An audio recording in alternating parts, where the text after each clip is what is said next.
Hello everyone, warm welcome to our channel again. Today we're gonna discuss about the bacterial cell. Yesterday or previous class we have already understood about the bacteriology or about the introduction of the bacteriology. Today is the second class we are going to understand about the bacterial cell.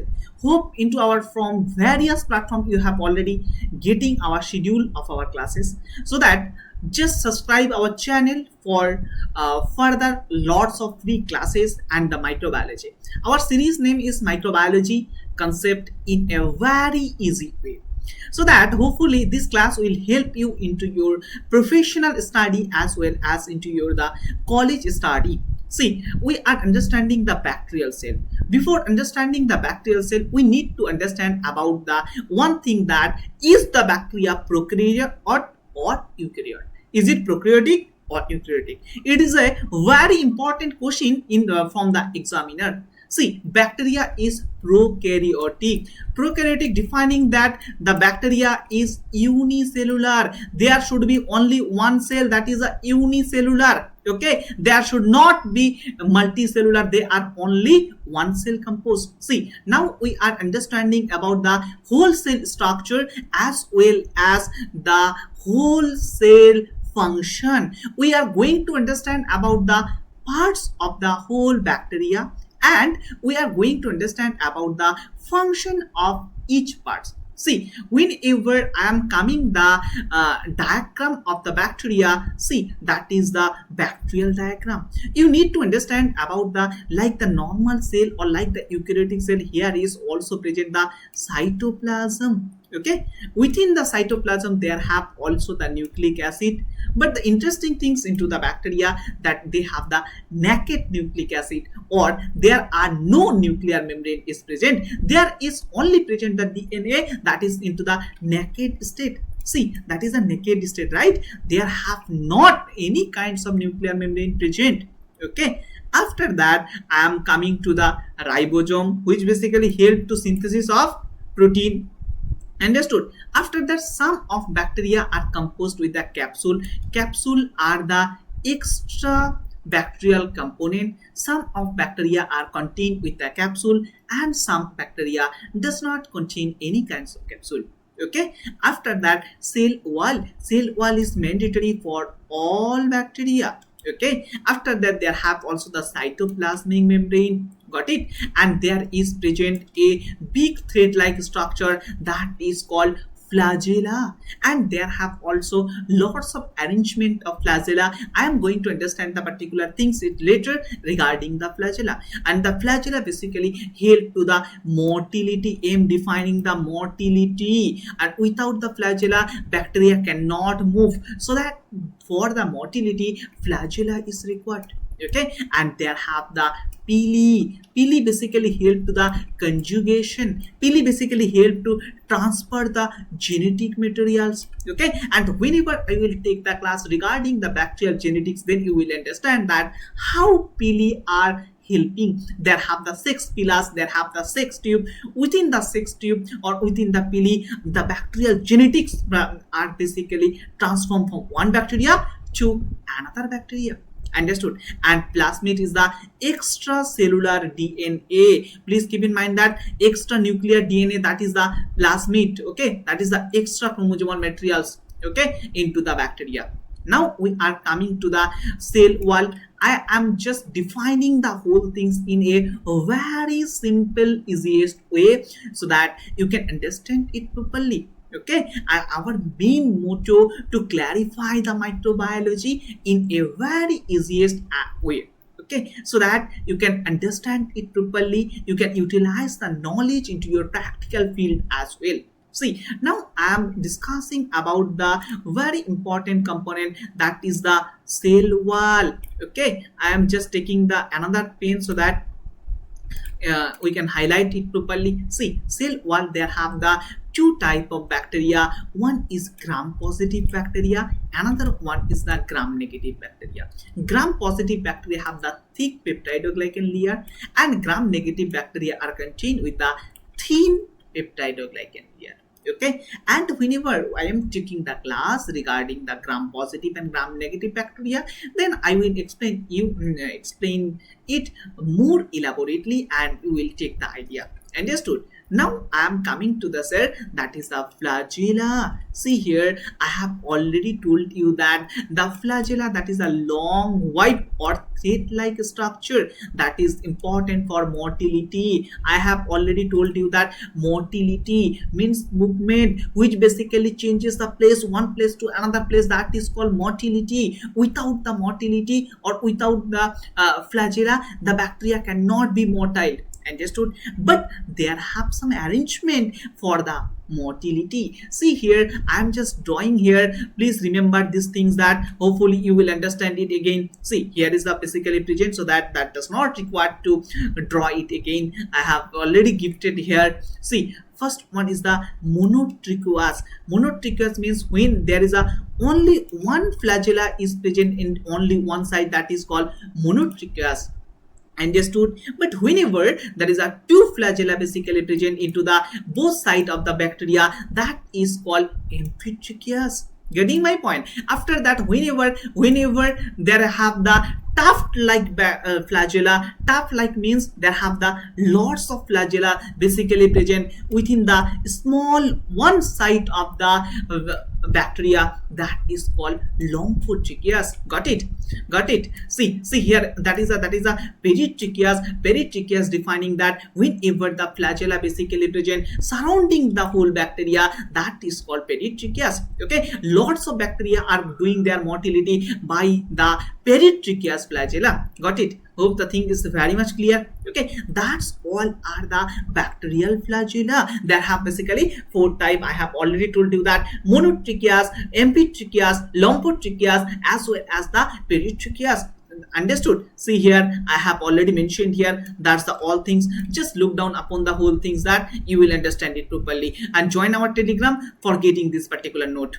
Okay, see here, after that I am coming to the pili or fimri. See here, pili, I have already told you that basically help to the transfer the DNA transfer during the conjugation. And whenever I will explain the conjugation chapter or bacterial genetic chapter, then you will understand it properly. What are the basic function of pili? Pili basically help. See, that is the bacteria. That is the bacteria. That is the another bacteria. Okay, that is another bacteria, and that is a that is the male, that is the male, that is the female. Okay, and into the male there have the plasmid. Okay, they basically replicate this plasmid or genetic materials, so that here will be the two plasmid. Okay, that is the female, that does not contain any kinds of plasmid. Okay, so that this bacteria will transfer, as firstly they will make a sex tube or the pilus tube, that is through this tube the basically plasmid will be transferred to the another bacteria, or genetic materials will be transferred to the another bacteria, because there was no this one. Okay, so that these bacteria become formed to male, female to they become male, so that this one is the F positive before, this one is the F positive before, and before that this one was F negative, right? And whenever these genetic materials will transfer to this one, they will become also F positive. I will take the elaborate class for the conjugation as well as the bacterial genetics, then you will understand it. What are the basic function of the pili, as well as how the conjugation is happening, how the transduction is happening, how the transformation is happening. I will take the another classes. Okay, stay connected with us. See, after that fimri, that is also help to the attachment to the surface. Got it? Now I am coming to the sir, that is the capsule. First question is, sir, capsule is present in all bacteria, yes or no? My answer should be no. Capsule is not present in all bacteria. Okay, there have some kinds of bacteria which have the capsule, and some kinds of bacteria which does not contain any kinds of capsule. Getting my point? See, a gelatinous layer surrounding the bacterial cell provide the protection. They basically help to the protection. See, they basically help to the protection. They basically help to the phagocytosis. They basically increase the virulence of the bacteria as well. Getting my point? That's all about the capsule. Now my question is, sir, capsule basically where present? Surrounding the cell wall there should be present the capsule. See here, surrounding the cell wall, I have already told you that. See here, surrounding the cell wall there should be present the capsule. Got it? Got it? See here, that is the surrounding the cell wall. Hope the thing is got it. Okay, hope the thing you have already understood. Now let me explain about the endospore, sir.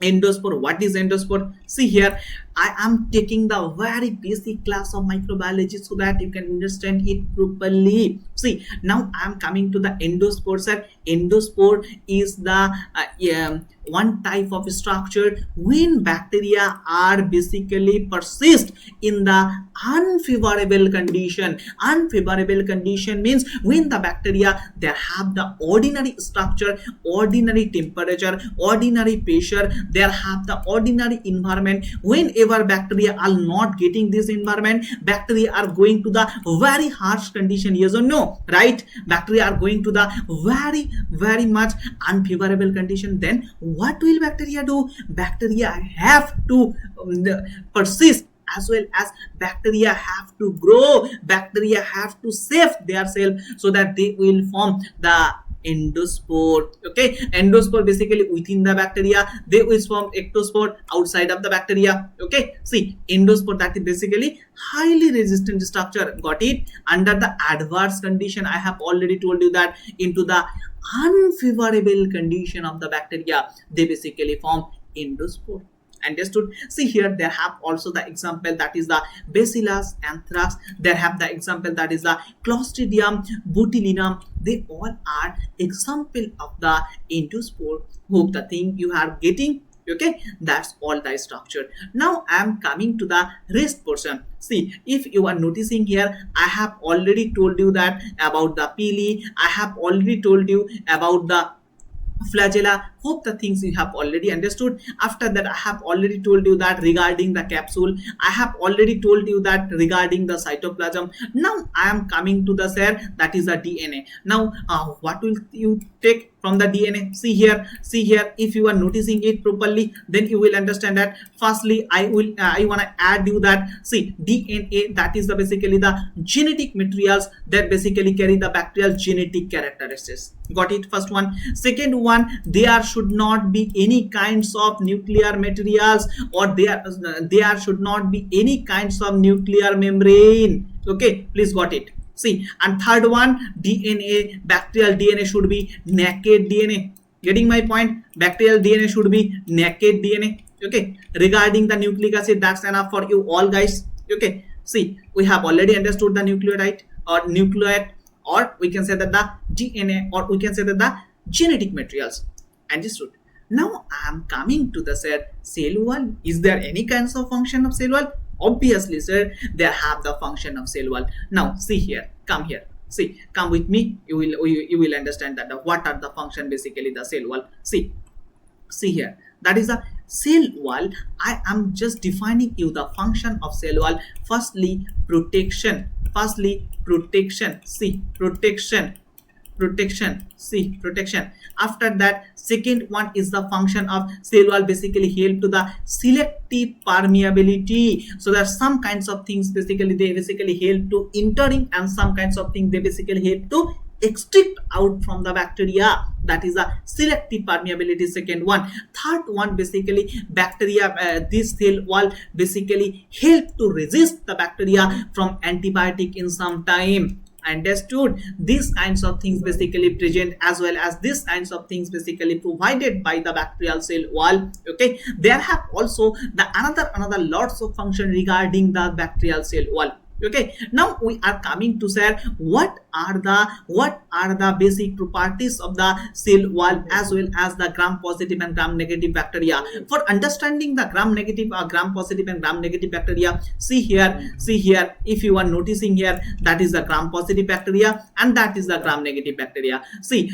so that first one is the gram positive bacteria. Cell wall is, as well as the peptidoglycan layer is too much thick, and into the gram negative bacteria, peptidoglycan layer is thin. Got it? After that, the gram positive bacteria takes the purple color or the violet color under microscope. Got it? The example, that is Staphylococcus aureus. There have also Streptococcus. There have also another type of lots of gram-positive bacteria. Got it? So now where I am coming to say, that is a gram-negative bacteria. All Enterobacteriaceae like Escherichia coli, like Klebsiella.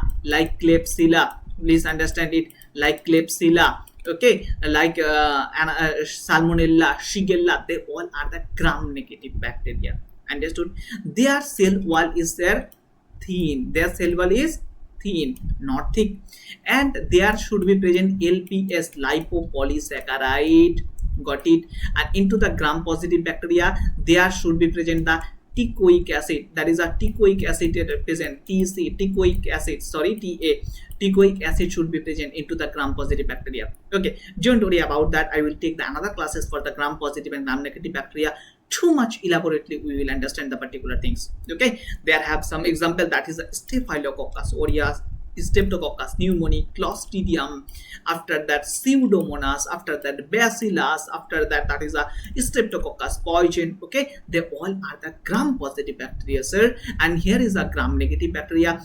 Please, if you are the beginner of the microbiology, if you are the very much beginning student, just memorize the 5 name of the gram-positive bacteria and 5 name of the gram-negative bacteria. That is really the very much askable question for your interviewer, for your examiner. And into the examination, you might face this question, that the write down some 5 gram-positive bacteria name and 5 gram-negative bacteria name.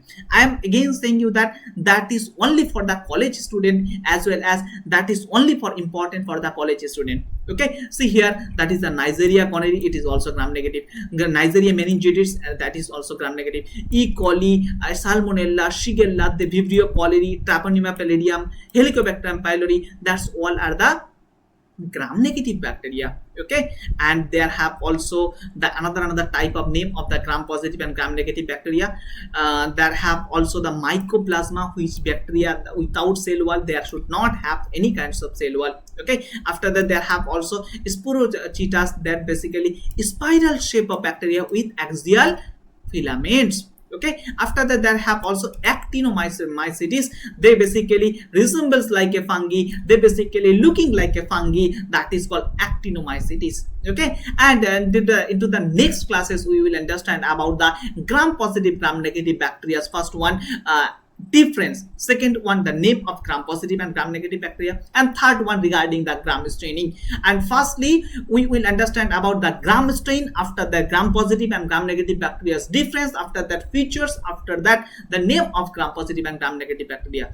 Stay tuned with us, just subscribe our channel and join our every kinds of platform for the note as well as for the updates regarding the M.L.T. Thank you so much for listening today's class up to this much. Stay tuned with us.